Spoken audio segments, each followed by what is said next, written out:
Ох ты, какой вопрос. Негатива мы всегда найдем больше, чем позитива. Миссия — объединить культуры. У меня ассоциативный провал. До меня с такой, в такой плоскости никто не подходил. Но я ошибся категорически. Ибрагим, ваша книга красиво называется «Ландыши в Грозном», хотя описано события происходят в годы лихолетия. Расскажите, почему вот именно ландыши стали ключевым образом книги? Интересный вопрос, Рамзан.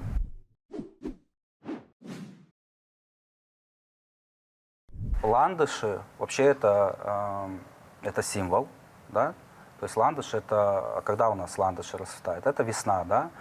И, в принципе, это воспринятие как цветок надежды и цветок надежды на будущее. И здесь ландыши в Грозном — это как раз-таки такой некий символ, да, возрождения, будущего. Тогда, то есть это такой символ. И для меня это, в одном из моих рассказов был как раз-таки там эпизод, где юноша увидел, как на клумбе расцветают ландыши после продолжительной знойной зимы, и как раз-таки он одной из героинь решил эти ландыши сорвать ночью, прокравшись, выбравшись из подвала, из-под надзора родителей, ночью пробраться, сорвать эти ландыши и подарить героине. И это в первую очередь цветок надежды, надежда на светлое будущее. Кстати, я думал, с каким подарком к вам прийти, и решил вам подарить свой сборник. Я его подписал. Туда надпись.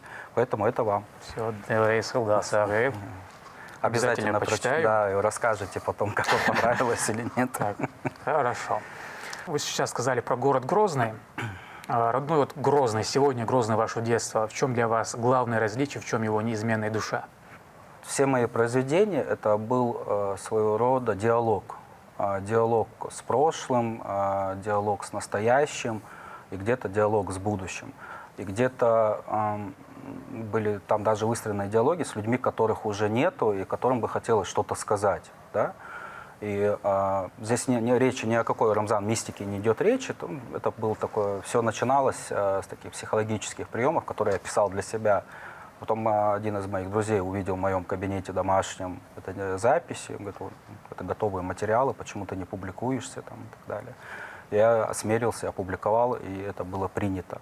И в одном из своих рассказов я как раз-таки написал, что нынешний Грозный, новый Грозный, который преобразился и расцвел, он больше родной для нового поколения. Для нас же, для людей, которые выросли в старом Грозном, так называемые, для нас, для подранков, это в первую очередь мы в памяти все-таки остались в старом Грозном. Да, новый Грозный, он прекрасен, он радует своим возрождением, новыми проспектами. Но ностальгия не отпускает. Да, но ностальгия не отпускает, и меня часто друзья тоже корят, говорят, ты не умеешь наслаждаться настоящим, почему ты все время-то оглядываешься назад? Я говорю, наверное, это уже тоже как историка, да. И все-таки памятью, для меня больше я в памяти остался старым Грозным. Но для меня очень большой символ старого Грозного остался все-таки это Барский дом, вот этот проспект Победы, ныне это проспект Путина. Вот этот кусочек, он больше для меня и ближе мне по сердцу. Переходя уже к теме вашей кандидатской диссертации «Русская фронтира на телеке», почему для анализа отношений терских казаков и горцев вы выбрали именно так концепцию фронтира и что нового открывает этот подход в нашем регионе? Вообще, в целом, научное понятие фронтира — это некая пограничная зона, в которой происходит взаимодействие культур, обмен опыта, опять-таки формирование новых сообществ. Понимаете, Рамзан, история, она так устроена, что, в принципе, если мы с вами будем по любому материалу работать, негатива мы всегда найдем больше, чем позитива. А целью своей работы я ставил постараться найти в этом сложном веке, именно 19 век, да, взаимоотношения терского казачества и горцев именно в 19 веке, я что-то положительное. И через фронтир я показал как раз-таки взаимоотношения тельского казачества и горцев. Ввел некоторые новые научные понятия. До меня в такой плоскости никто не подходил. Да? И у меня было очень сложно. У меня получилось написать работу, она получила хорошие положительные оценки диссовета. Но я думаю, что в дальнейшем я продолжу работу в этом направлении. Вообще сама тема очень интересная. Даже буквально недавно мы вот с друзьями сидели, обсуждали всем известная поэма Пушкина «Тазит». Да? У меня вышла научная статья, и я рассмотрел как раз-таки Тазита, героя пушкинской поэмы, как фронтирмена, как человека, который стоит на стыке культур. С одной стороны, это младенец, которого, чтобы сделать из него храброго чеченца, да, отдал отец, князь Абдых, отдал его на воспитание старику-чеченцу. И с одной стороны, он получает социализацию чеченского юноши, и для него в приоритете ценности чеченского общества, да, и во всей своей поэме Пушкин показывает традиции и обычаи чеченского народа, вот эти важные постулаты воспитания. Да.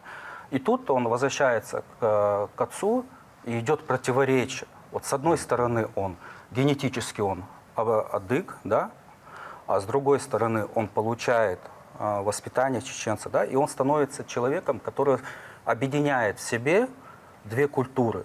Отвечая на ваш вопрос, вот как раз-таки Тазит и ему подобное, они фронтирмены, люди, которые стоят на стыке двух культур. Их миссия — объединить культуры и идти дальше.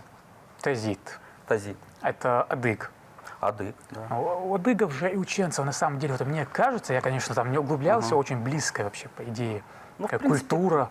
Да, ну, у нас отличие, у нас, допустим, опять-таки в этом же Тазите он говорит, кого ты встретил, раба, сбежавшего от нас, ну, ты его на аркане обратно приволок, и он молчит, потупив взор. То есть он его отпустил. Для нас не было понятия рабства, для нас в приоритете была всегда свобода, и он его просто отпустил.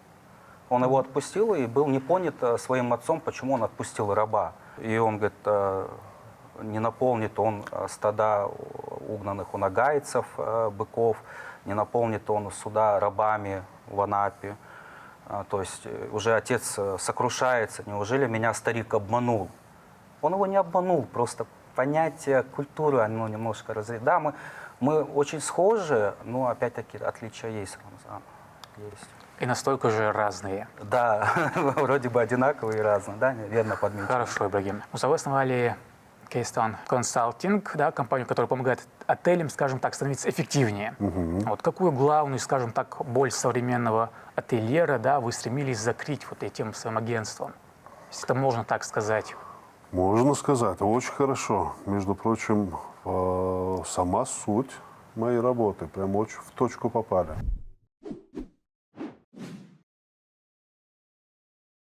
Дело в том, что мы находимся на переходном моменте, на новый уровень переходим. Чтобы понять, нужно немножко углубиться в предысторию. Если создание, допустим, Грозной Сити, это был какой-то задаток, чтобы начать какую-то туристическую историю, которая была в Чечне, которую до этого представить нельзя было. После этого у нас появился спрос на гостиничный бизнес, на остальной бизнес, и после этого появились туроператоры, трансферники, гиды, все остальное. Это значит, что рынок задышал сам по себе. И это значит, что создался новый кластер.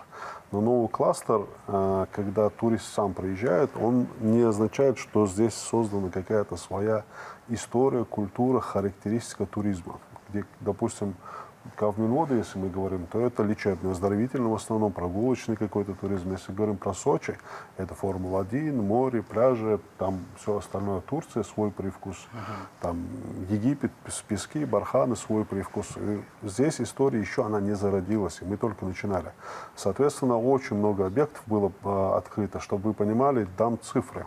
В 2016 году, когда я начинал, у нас было 24 КСР, коллективных средств размещения. В 2025 году, к концу 2025 года, их уже 85 плюс. КСР – это коллективное средство размещения, это и отели, и хостелы, и турбазы, и все, и мотели, и все вместе взятое. Соответственно, идет грандиозный прирост, он идет не просто так, он идет с потоком туристов. Работа туризма, она циклична. Иногда повышается, иногда понижается. Соответственно, в момент понижения туристов хватает не всем. И есть такой минус большого потока туристов в популярности нашего региона, он заключается вот в чем. Ательерам часто бывает, перепадает много клиентов, которые и так идут. И люди не нагружают себя лишней заботы о сервисе, о дополнительных услугах, о каких-то требованиях. И так придет. Много есть средств размещения, которые, допустим, знаете, как рыбка, которая рядом с акулой.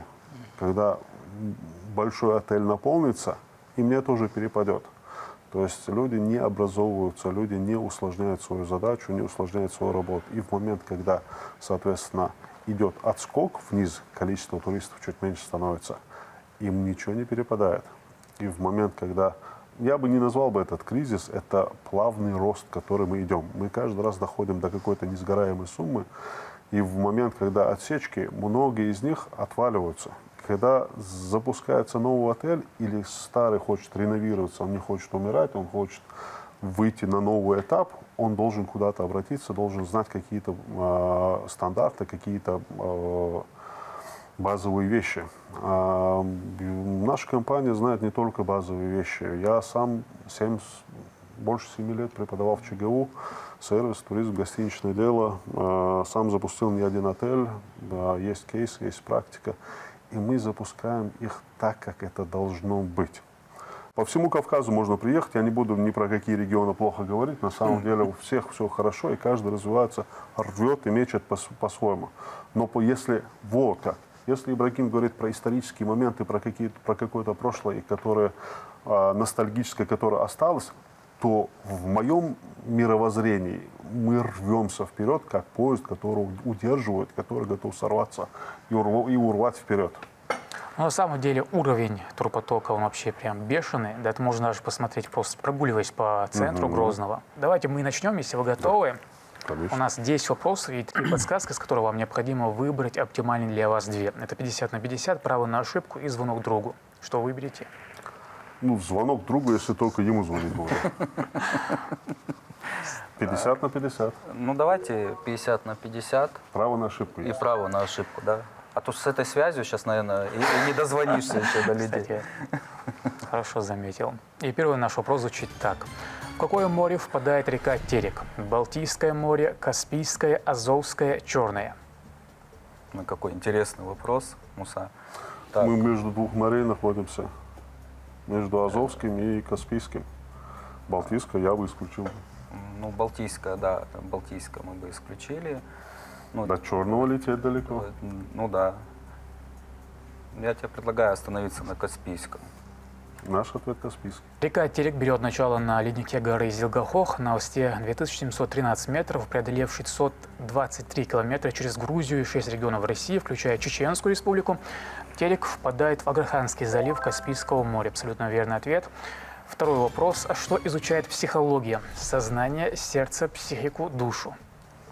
Психо. Латынь, да? Да. Латынь. Досрочный ответ, мы будем думать. Психос, надеюсь, я не ошибся. Не, ну ты, если я ошибусь, и ты меня не остановил, у нас ответственность на двоих сразу. Надо было меня останавливать. Ибрагим, вы изучаете психологию, как-то интересуетесь. Да. На самом деле у меня здесь был еще вопрос про симптом Жака Лакана. Я подумал, нет, вообще человек не может, обычный человек, знать это, я так исключил. Если бы я знал, я бы его включил. Это про психоанализ. Психология изучает законы, по которым зарождается, развивается и работает человеческая психика. Абсолютно верный ответ. Третий вопрос. В каком месте башни традиционно устраивали машикули? Над входом, по всему периметру, во внешних углах, между первым и вторым этажами. Это над башней, когда вот эти балкончики, это не для Ромео, не для Джульетты как раз таки. Вот это и есть машикули. Это для обороны. Для обороны это в случае, если охотники лезут по стенам, Чтобы они в окно не залезли. Да, и там вот в эти балкончики, это когда ты насмотришь, ты там дна не видишь. А на самом деле это место, как бы от лучников эта стена защищает, и они смотрят вниз и сбрасывают камень, масло, ну, кипяток, но в большинстве случаев это камни. И большинство можно было, описание тех времен, можно было встретить воина, который как бы с мешком с камнями поднимался наверх и как раз-таки оборонял. Ну, над входом это как самое уязвимое место, наверное, да? Хоть и вход и делался, он делался небольшим, и он был на возвышенности от земли. Мы можем или берем подсказку? Давай ответим над входом.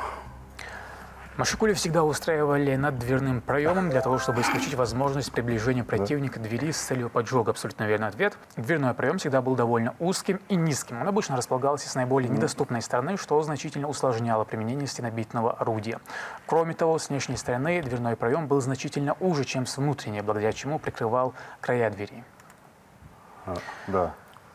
Четвертый вопрос. Кто выполнил русский перевод чеченских песен, записанных Львом Толстым на Кавказе? Михаил Лермонтов, Александр Пушкин, Афанасий Фет, Александр Грибоедов. Ну, давай размышлять.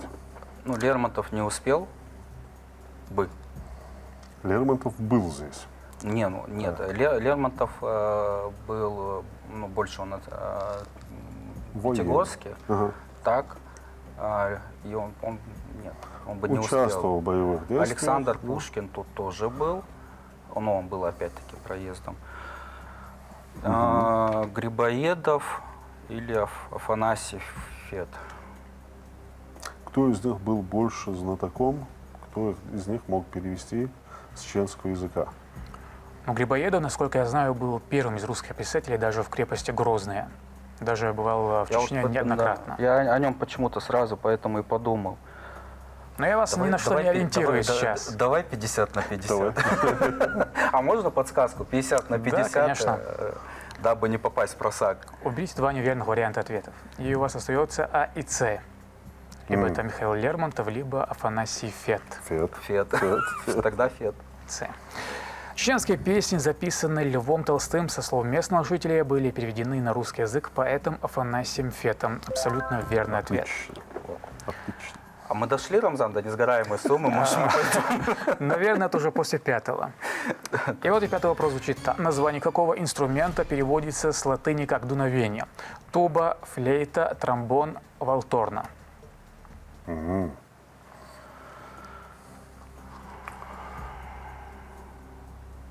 Флейта. Почему-то мне нравится ответ флейта. Хотя все из них, ну, тромбон духовой, валторна. Они все духовые. Да. Просто в обиходе мы чаще всего слышим про флейту, нет? Мне почему-то флейта ближе. Хотя не такой я любитель классической музыки, но не такой я глубокий знаток. Честно скажу, у меня ассоциативный провал. У меня нету какой-то ассоциации, допустим, потому что каждый из них это именно дуновение, но флейта, допустим, если бы я называл бы как-нибудь, я бы не назвал бы тромбон дуновением. Это было бы что-то грозное такое, что-то громкое такое и что-то низкое, понимаешь, низким звуком. Флейта — это может быть дуновение. Но опять-таки... Туба, валторна тоже нет. Самое интересное, вот тут думаешь про латынь, в принципе, под латынь здесь, в принципе, любого можно было. По интонации, звучанию, да, по звучанию. Дерзай. Нет, давай ты. Твоя же была версия про флейту, вот ты отвечай. Вопрос. У нас есть еще одна. Давай, у нас еще и впереди 5 вопросов. Рамзан уже коварно улыбается. Одну мы уже подсказку уже потратили. Ты хочешь, чтобы мы... Так. Муса, на твоей совести, да? Да, этот вопрос. Да. Флейта – один из древних музыкальных инструментов на планете, чье название с латыни переводится как дуновение или ветер. Звук у него рождается буквально из воздуха, когда его поток рассекается о тонкую кромку инструмента. Отлично. Ну вот. Отлично. 6-й вопрос. Мне вообще нравятся вопросы про город Грозный. Какое название носила первая улица Грозного? Дундуковская, Александровская, Граничная, Михайловская. Ох ты, какой вопрос. Очень интересный вопрос. Очень. Но он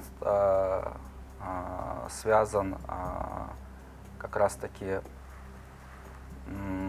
непосредственно с работой с казаками, потому что, позволишь, я отвечу, если я не ошибаюсь, крепость Грозная и все, что заходило за Цыганский мост, это уже была граничная, это как граница между станицей Грозненская и крепостью Грозная. И как раз-таки были определенные боестолкновения, когда отодвигали казачество с нажитых этих территорий. И все, что было, Цыганский мост, я, помню, тебе как-то рассказывал, Цыганский мост, если вы помните, это как раз-таки от нынешнего гостиничного комплекса Грозный-Сити. Если мы будем проходить в сторону сердца Чечни, мечети, раньше, вот мы с вами видим такой транспортный, да, мост через Сунжу, а раньше был еще каменный мост. И он, к сожалению, не был восстановлен после боевых действий, Рамзан. А родился этот мост как раз-таки пришли как-то к крепости Грозная цыгане, табор, и говорят, им понравилось, говорят, хотим здесь жить. А комендант крепости говорит, да вообще не вопрос, живите, мост постройте и живите на здоровье. А те подумали, говорят, что-то дорого выходит, не хотим. А ну тогда не живите. Он говорит, а мы хотим жить, тогда мост постройте. Ну, это построили, тогда был, естественно, не каменный, деревянный мост, и на старых гравюрах он сохранился, мы часто можем это видеть до революционных гравюрах, и он был таким деревянным мостом, потом, соответственно, он был каменным, и в народе он назывался как раз-таки Цыганский мост. Да, мы как-то с тобой это обсуждали. Там, если мы, Рамзан, если вот в следующий раз вы когда пойдете гулять, вы обратите внимание, основание от каменного этого моста осталось. Если Цыганский мост, это у нас в сторону сердца Чечни мечеть имени Ахмада Хаджи Кадырова, значит, это в сторону у нас Путина, а в другую сторону у нас, в сторону Красных ворот, это бывшая Первомайская, сейчас это шейха Али Митаева. Там у нас находился костел сердца Иисуса в готическом стиле. И Красные ворота. Ибрагим, ну, граничная с той стороны, если у нас цыгане идут, у нас, я помню, одну из старых улиц, это была Ларсанова, о которой мне известно. И Ларсанова, она до этого называлась, по-моему, по-другому. И она была не конечной, дальше были еще улицы. И давай мы, может, смотреть с этой стороны. Потому что граница со стороны, ну, район Луча сделан позже. Старопромысловский позже видишь, пришел. У нас граница города была в пределах вот этого центра. Какое носила первая улица? Они-то все грозненские. Какая первая страница? Как раз-таки... Давай исключать. Ну, хорошо, давай. Дундуковскую я, по-моему, слышал. У меня есть ассоциации, но, по-моему, это не то. Михайловскую я не знаю такую, честно скажу. С граничная мне нравится. Александровская, я слышал это название. Про Александровскую тоже можно сказать. Давай ассоциироваться... ну, граница с одной стороны, граничная. Александровская вообще в честь чего, в честь кого было? В честь Александра, скорее всего, в период его посещения. Ну, с учетом того, что Красные ворота были построены... 50 на 50 еще разберем? Нет, уже у нас уже все сгорело, все, что можно было сжечь, ты уже сжег. Ну, давайте... Граничная. Может, Александровская? Давай на твою совесть. Нет, конечно, ты любишь перекладывать ответственность. Первый из 4 довольно-таки коротких улиц, возникших за стенами крепости Грозной, положившей начало будущему городу, была Александровская. Первые улицы появились, когда солдатам, отслужившим 25 лет, разрешили поселяться вблизи крепости на Форштадте. Она начиналась сразу за крепостными стенами и была названа Александровской в честь наследника престола будущего императора Александра II, который побывал в наших краях в октябре 1850 года. Улица носила это название до 1920 года, затем долгое время называлась Первомайская, а ныне переименована в честь шейха Алимитаева. Да, да, и там как раз-таки, вот я как и говорил, вот этот костел был. У нас вообще, знаешь, Рамзан, дореволюционный Грозный был очень богат на религиозные объекты по сравнению с другими городами, соседними. Да. У нас и была огромная каменная синагога. Советы, когда пришли к власти, взорвали купол, и там было музучилище. Это вот где цирк был. Подскажи, Тулис, где сейчас у нас МВД, ФСБ находится? Исаева. По Исаеву, да. У нас был костел сердца Иисуса. Под Нацунджей как раз между ними находилась небольшая саманная мечеть.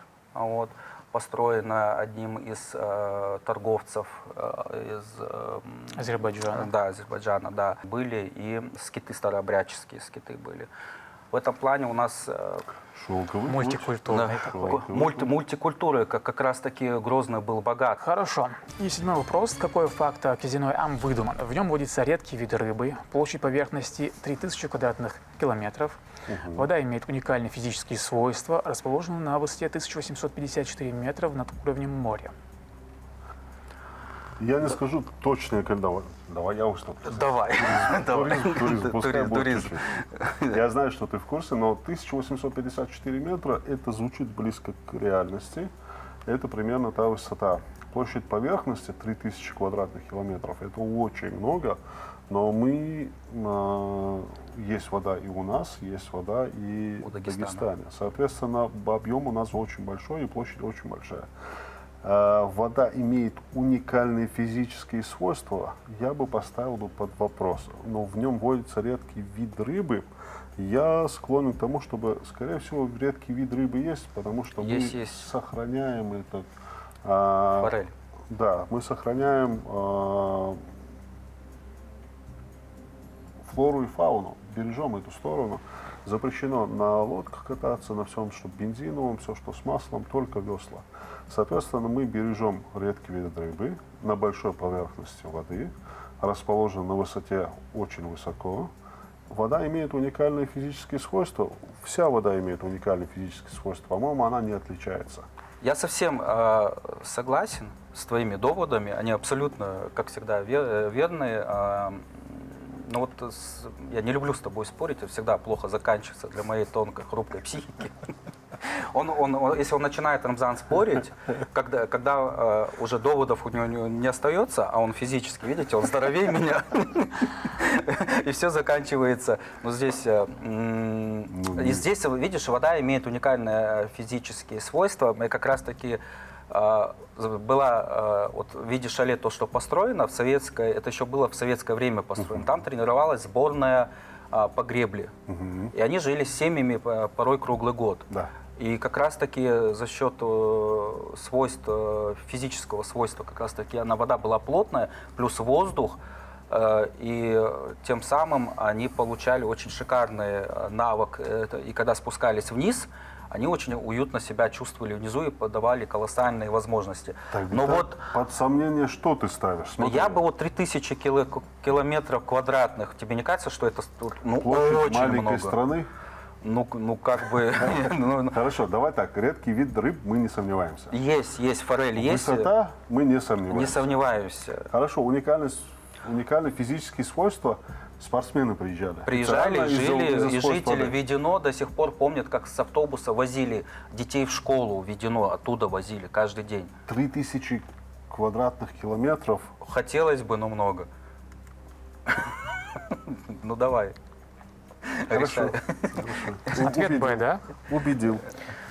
Высота озера Тизнаям над уровнем моря составляет 1854 метра. Это единственное место обитания изенамской форели, занесенное в Красную книгу. Вода в озере обладает значительным сопротивлением для весел, что в советское время послужило основанием для создания на его берегу всесоюзной тренировочной базы. Что касается площади, то она равна 1700 квадратных метров. И 8-й вопрос. Где в теле человека находятся самые крошечные кости? В ухе, на руках, во рту, в сердце. Так, ну давай так. На руках, в ухе. В ухе есть вообще кости? А разве что вот что-то внутри, которое будет, понимаешь? Ну, что-то крепкое должно быть сопротив. На руках я склоняюсь к рукам, потому что во рту, да, зубы, да, челюсти, ну, вряд ли это будет самое маленькое. Вот надо было брать подсказку, звонок другу. Сейчас бы позвонили кому-нибудь из наших медиков.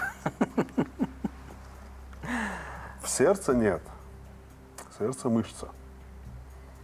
На руках я склонен, потому что много костей на руках. Фаланги есть, но, возможно, не самые маленькие. Во рту, в ухе. Подсказку брать будем? Рамзан, можно нам воспользоваться правом на ошибки? Действительно, анатомия такой предмет сложный. Когда у тебя очень много друзей врачей, не со студенчества, все только об одном говорят. Это самое сложное, это как раз-таки анатомия, один из самых сложных предметов. Я, наверное, предлагаю тебе воспользоваться правом на ошибку. И следуя твоим предложениям, на руках, в сердце, во рту, Не в сердце. ухе. Во рту я бы исключил бы. А может быть, на руках какая-нибудь есть маленькая косточка, мы просто не в курсе. Вот. Я знаю, что в ступне есть, я знаю, что на руках есть, а в ухе. Предположим, теоретически, если бы в ухе, ухо же не только снаружи, правильно? Ну. Если бы в ухе были бы кости, они были бы меньше, чем на руках. Ну, как бы... Да. Давайте мы воспользуемся правом на ошибку. Так, право на ошибку и ваш ответ. Давайте на руках. На руках. На руках. На руках. Самые маленькие кости человека находятся в среднем ухе. Их 3. Молоточек, наковальня и стремечко. Самые крошечные из них стремечко. Все 3 косточки передают звуковые колебания от барабанной перепонки во внутреннее ухо. Благодаря подсказке вы идете дальше.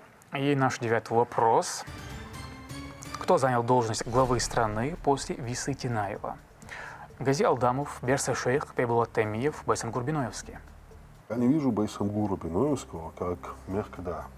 Это был воин, это, может, возможно, правая рука, но это был лидер, герой. Но я не вижу его как руководителя республики Мехкда. Ну, республики, страны. Бейбулат Таймиев. Они все воины здесь перечислены. Да, Берс Здесь Шейх. все воины перечислены. Ну, без шейх еще как религиозный деятель. Опять-таки из исторических данных он в описаниях описан во многих или как очень сильный человек. И очень интересная, очень интересная сама историческая личность, очень интересная. Вот Берса Шейх тоже занимал должность Мехкда. Я вот, честно говоря, Берса Шейх, Бибулат Таймиев, Гази Алдамов, Байсангур Биноевский. Вот Байсангур Биноевский, почему-то мне внутреннее чутье, что-то в голове крутится, почему-то ответ между Гази Алдамов и Берса Шейх. Берса Шейх очень интересная историческая, очень интересная. Гази Алдамов. Мне сложно сказать на самом деле про Берс Шейха или Байсангур Биноевский, я говорю, не склонен. Здесь, к сожалению, надо признать, что образование подхрамывает. Но я могу сказать исторически, что у меня ощущение, что это мог быть Алдамов или Таймиев. Мне ближе Таймиев, но вот Гази Алдамов как один из вариантов. Ну, с учетом того, давай тогда делать... тебя? Да, я выразил предположение, что Гази Алдамов и Берса Шейх, а ты говоришь Гази Алдамов и Бибулат Таймиев. Да. И у нас как бы Пересекается да, Гази Алдамов. Тогда Ну, я бы не поставил бы дом на... Но почему-то у меня в памяти осталось, что вот без шейх... Ну давайте, так будет честно, у нас же двойная игра, и двойная ответственность, да, Рамзан? Мы же разделяем эту ответственность. Давай теперь вместе. Ну, у нас сошлось на ответ Гази Алдамов, барабанная дробь. Так. Ответ А, да? Да. Мы уходим? Посмотрим. Вроде нет. Нет. Сразу после вытеснения кочевников Виса Атинаев сложил свои полномочия главы. Гази Алдамов стал следующим всенародным предводителем чеченцев. И он вошел в историю как один из самых выдающихся лидеров, а его правление знаменовало собой главный этап чеченской реконкисты после периода турко-иранской экспансии в регионе. Надо поднимать книжки, надо И останавливать. 10-й вопрос. Как вы думаете, про что будет? Слушайте, ну, сложнее и сложнее идет на самом деле. Мы уже... Вопросы были, но и медицина была, и история была. Космоса не было. Все остальное Космоса уже не было. было. Космоса не было. Вы очень прям в точку попали. Да, не- Серьезно говорю вам. Ну вот. 10-й вопрос звучит так. Какое небесное тело не классифицируется как астероид? Титания, Фидес, Сильвия, Астрея. Так, насколько я знаю, я недавно наткался на этот вопрос. Правда, не был вот в таком контексте. Титания, если я не ошибаюсь, это крупная звезда размером с много Солнц. То есть это крупная звезда, которая не является астероидом. Она не летает, она не падает. Это А что значит много солнца? размером. Солнце звезда, То правильно? есть не больше солнца, Гораздо больше. Больше солнца. Смотри, у нас есть титаны, есть карлики. Это огромные звезды, которые исчисляются миллиардами километров в диаметре. Соответственно, обычно их считают, вот этот титан, он как 1000 вот наших звезд, наших Солнц. То есть имеется в виду, что и на его плоскости можно было бы разместить очень много Солнц. Чтобы ассоциативно сверялись, чтобы было похоже. Насколько я понимаю, что Титания — это одна из таких огромных звезд с огромной площадью. Я, конечно, сейчас могу очень сильно ошибаться, но, по-моему, Как-то мне ты так память- уверенно это сейчас говоришь. По-моему, мне Ты память... это уверенно ошибаешься. Почему бы нет? На 10-м Да, вопросе 10-м вопросе я можно. только за. На 10-м не стыдно, да, уже в Вообще не принципе, стыдно. да, проиграть. А Фидес, Астрея, Сильвия. Сильвия, смотри, какое интересное название. У нас, да, по-моему, женское имя. Не? Сильвия, По-моему, по-моему, даже женское имя есть такое, нет? Сильвия Европейская, больше похожа на ураган в Америке, Да? нежели на астероид. Титания. Не, ну, Титания это что-то из греческой, это мифологии, да, что-то такое, Титан, Титания. Титания это вроде из Шекспира? Или, ну точно, да, Уильям Шекспир, это из его произведения вроде.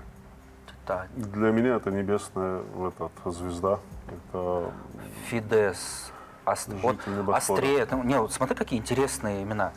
Титания, Сильвия, Астрея, Фидес. С учетом того, что как это он уверенно сейчас рассказывал, я Смахивает на правду. Да, смахивает на правду. Вот, пусть это будет, как он говорит, и это на твоей совести. Даже если мы проиграем, я не расстраиваюсь. С меня кофе. Хорошо. Давай так, если мы сейчас проигрываем, вот Кофе если, с меня. да, кофе с тебя, а если мы выигрываем, то кофе с меня. Договорились. Давай, договорились. Так. Титания – крупнейший из известных спутников Урана и 8-й по величине естественный спутник в Солнечной системе. Она была открыта Улем Гершелем 11 января 1787 года, спустя 6 лет после открытия самой планеты Уран. Спутник назван в честь Титании, королевы феи, из произведения Уильяма Шекспира «Сон в летнюю ночь». Ух ты. Ты знаешь, что я тебе скажу? Мы попали, но я ошибся категорически, потому что это не звезда, и это не Солнце, это спутник. Не, ну ты сейчас много солнца, если ты мне уже нарисовал целый этот, Бывают много солнца, в титаны, голове уже огромные себе планеты. представил несколько этих. Но это не то. Ну все. Хамза, мы, кажется, Мы попали победили? случайно. Случайно где-то пальцем в небо. Вы победили, я вас поздравляю. Все. Рамзан, огромное спасибо. На самом деле интересная игра, ну так это Мы с удовольствием провели это время. Огромным причем. Огромным. Спасибо. Жаль, что вопросов было мало. Не Можно жаль. второй раз прийти, в принципе. Я тебе вот что скажу. Всю удачу мы использовали, потратили на этот раз, и в следующий раз передача получится гораздо короче. Очень продуктивная, красивая беседа. Мы раньше наблюдали за вашей игрой. Мы очень обрадовались вашему звонку от вас, от вашей редакции. И мы практически не раздумывали Да? согласиться. Действительно, огромное спасибо за приглашение. Приглашайте еще. Зовите еще, да? Да, мы всегда готовы, всегда будем рады. Ибрагим, Муса, я поздравляю вас. Спасибо, что приняли приглашение, пришли. Горд, что вы победили. Делайс Хелшиндала и Абертюэ.